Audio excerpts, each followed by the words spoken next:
Welcome back to Business Owners Speak. Today, I'm thrilled to have with us Juan Barrero with Lazo. Juan, how are you today? I'm great, Matt. Thanks for having me today. I'm very happy to be here. Yeah, we're excited to have you, and I'm interested to hear about your journey. So, if you could start by telling us a little bit about you and about the business. Okay, thanks. I'll try to be short. I was born in a small town in Argentina. When I was 17, I did a senior year as an exchange student in Wisconsin. So that year in Wisconsin, from a small town in Argentina to a small town in Wisconsin, changed really my life and gave me purpose, gave me ambition, gave me a lot of motivation to become someone to do things. So then I went back to Argentina. I studied for accountant, and then I studied business administration. I worked for big corporations. Then I got other scholarships. I ended up building two businesses. The first one, my dad was a CPA in this hometown in Argentina. So I told him, hey, why we don't build like the largest, like the biggest consulting firm for agribusiness in Argentina? Agribusiness in Argentina is kind of the main industry in the country now with tech, but is in agro is huge. So we built the largest consulting firm in Argentina. We were having 60 people. It was a professional service company. We were doing finance, legal, tax, and all these kind of things. So it was like a one-stop shop solution for agribusiness.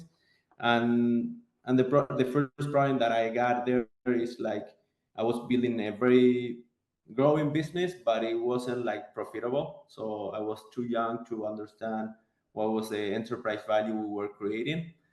So then I realized I started having a lot of founders as a friend. So I started a new service company that instead of doing services in Argentina, I started doing services in all Latin America. So startups in Latin America operate in multiple countries because each market is very small. So we developed a solution to integrate all the finance and legal operations in one place as a one-stop shop solution. Again, the same concept, a niche again to a startup, venture back. They all needed to be professional from day one. So we decided to build that. I scaled that business too, and again, it was a people business.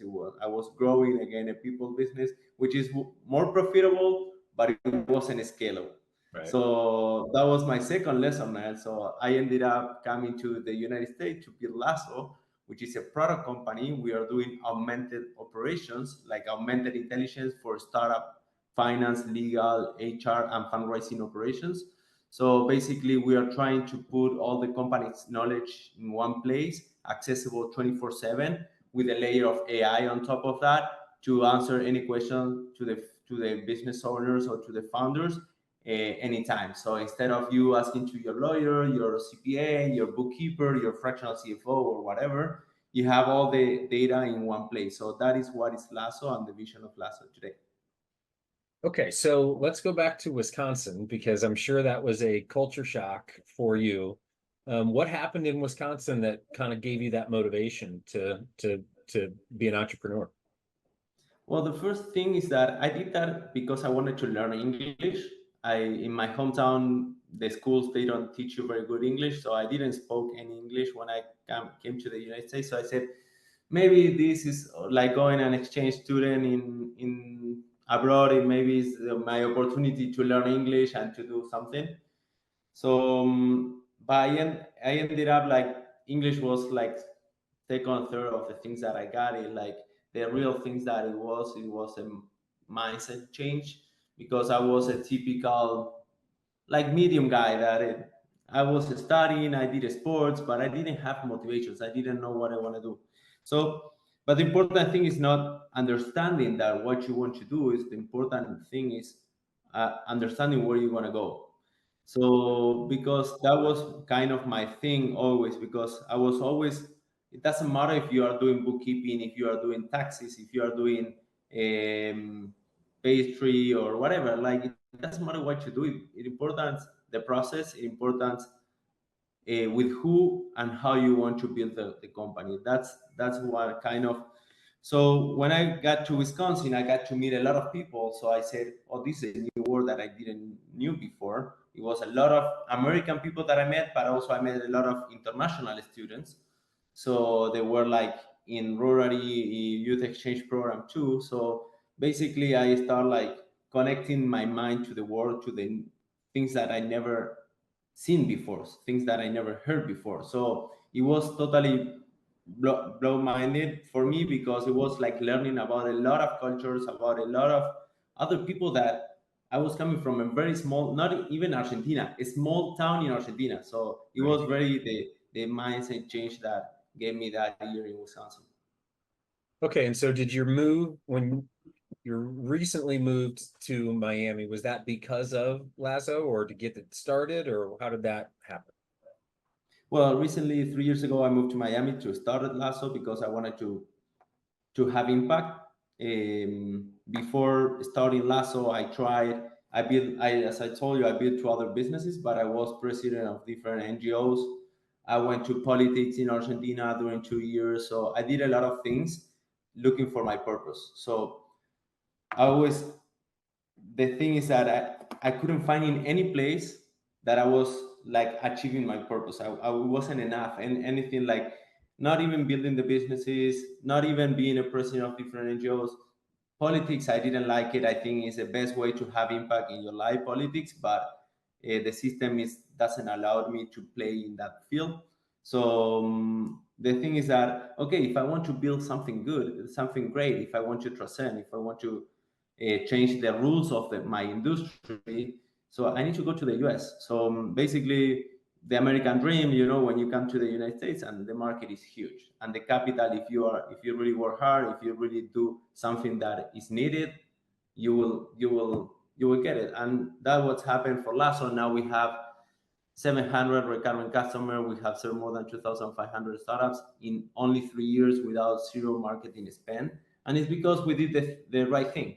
And that's what I love about America, about like doing business here. Is like you don't need to worry about anything that just doing the best product, doing the best company, doing the best like it's the only thing that you have to worry about in your day to day. And when you're an entrepreneur in Latin America, especially in Argentina, you have to take care of all the other things that are happening in the context of you, and they don't give you the atmosphere and the ecosystem to build like a great companies. So that's why sometimes when you go out of Argentina, then you have this peace of mind that you just focus on one thing, on doing great product. And I love it because it's just more efficient, and that's why people here can build really great companies. And so say those numbers one more time. How many you said how many startups? We are serving recurrent 700 plus 700, and we are achieving around 70 a month now. Wow. So and you kind of touched on it, but walk us through how Lasso assists and helps and supports a startup. Well, we started as a SaaS business of doing like this one-stop shop concept. Again, like, hey, you need your company set up, then you need your post-incorporation documents like the vesting, the founders agreement, and all these kind of standard things for venture-backed startups.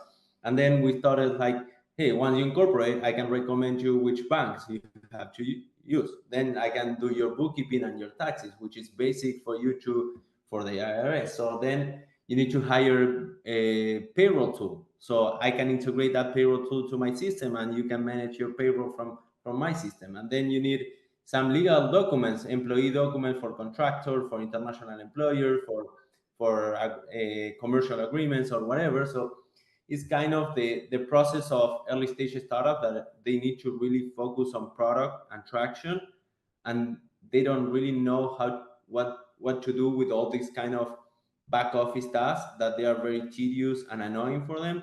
So at the end, what we're solving is just giving the standard things that they need, and don't focus on trying to find who is the best lawyer for you, who are the best, and those are lawyers, CPAs, bookkeepers, fractional CFOs, the payroll tool, the cap table management tool, whatever tool you use and whatever expert you use, there are silos of data. Right. What is doing Lasso now is just not offering you the SaaS of bookkeeping, the tax, managing your payroll, managing your cap table. It's just putting the data on in one place with a sophisticated AI layer on top of that. So we can answer any question to the founder, and they don't need to just, like, sometimes founders work during the weekends. So they don't need to answer like they send an email, chat, everything. And actually we, with AI, can answer much more complex questions that sometimes CPAs are not available to us to answer. So that's kind of that's what we're building, and that's what's Lazo.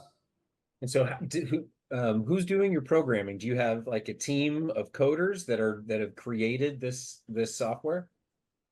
Yeah, we have the CTO and the head of AI here in the United States, and then we have, of course, I built two businesses before in Argentina, so I know how to hire very well in Argentina. I know where are the good people. So the rest of the team of the tech people is in Argentina, and most of, like, we are only 6 in the United States, and the rest of the team is in mostly in Argentina. Oh, wow. Okay. Interesting. All right. So you said 700 and some clients and probably more without much marketing or any marketing. So how are you, and there's people watching this that are going to be swearing under their breath that you've had all that happen because they're fighting to find clients. Walk us through how that's happened. Well, one of the things is I started this business is all the LATAM founders were breaking into the US for different purposes. So 60% of our customer base are LATAM founders breaking into the US. So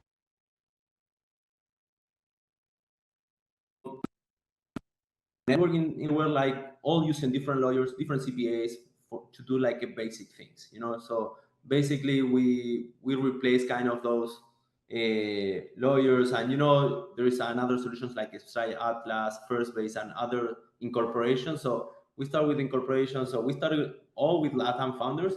Now with a community-led strategy, we are like partnering with all the ecosystem players like accelerators, venture capital firms, or like banks and law firms and different players of the ecosystem. So we partner and we do events with all of them. So they are all generating a brand awareness of our company, and then customers are happy. So we are growing with the customer referral because we are really we say we are customer ninjas. We want to answer in less than 2 hours any email that you send to us. We wanted to get in 30 minutes answer. So that's kind of, and when you are like a typical CPA, you are not trained to be like a great customer service person. You are trained to be the best tax expert.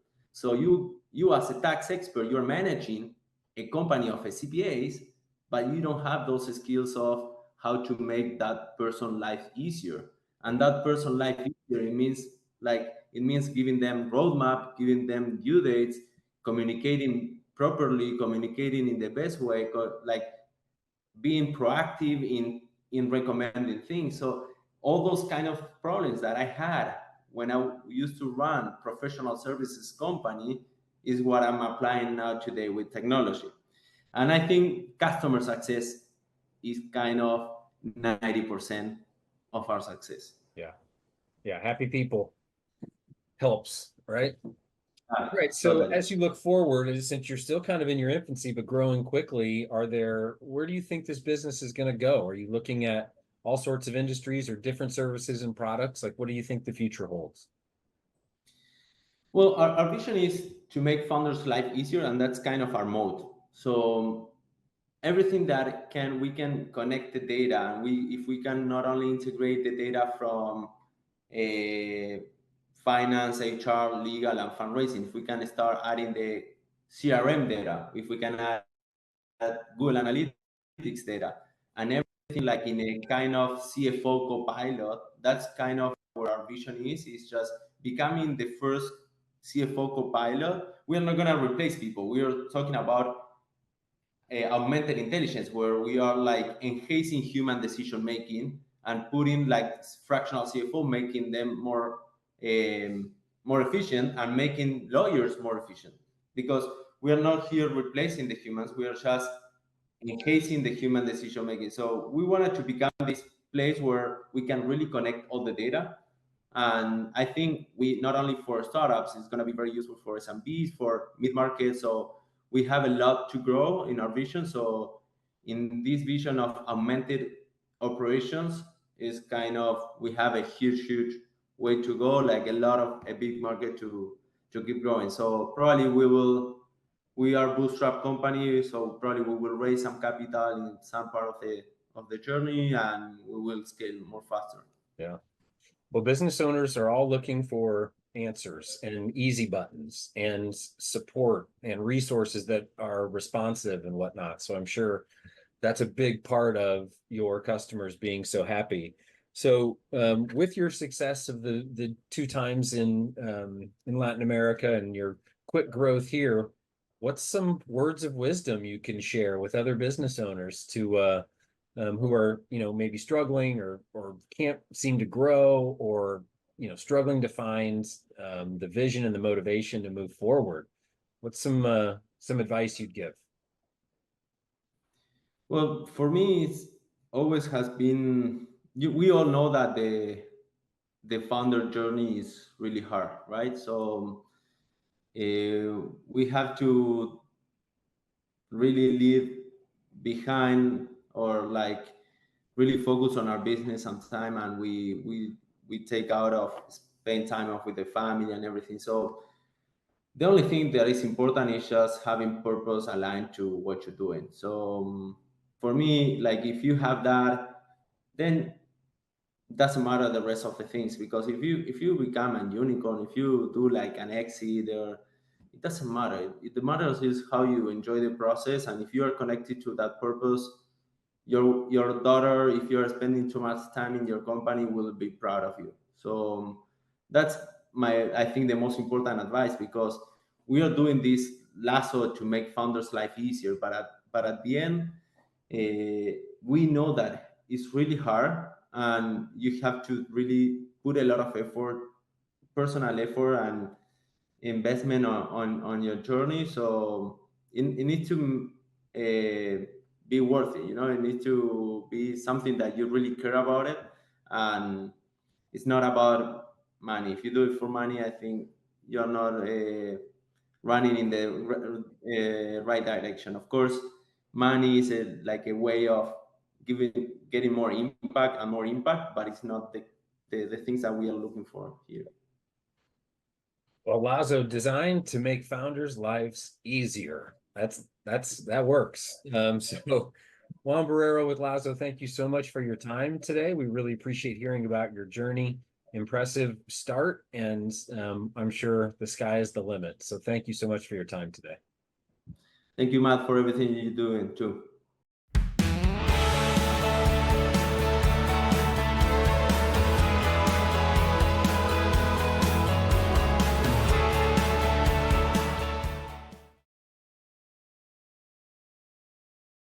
Take care.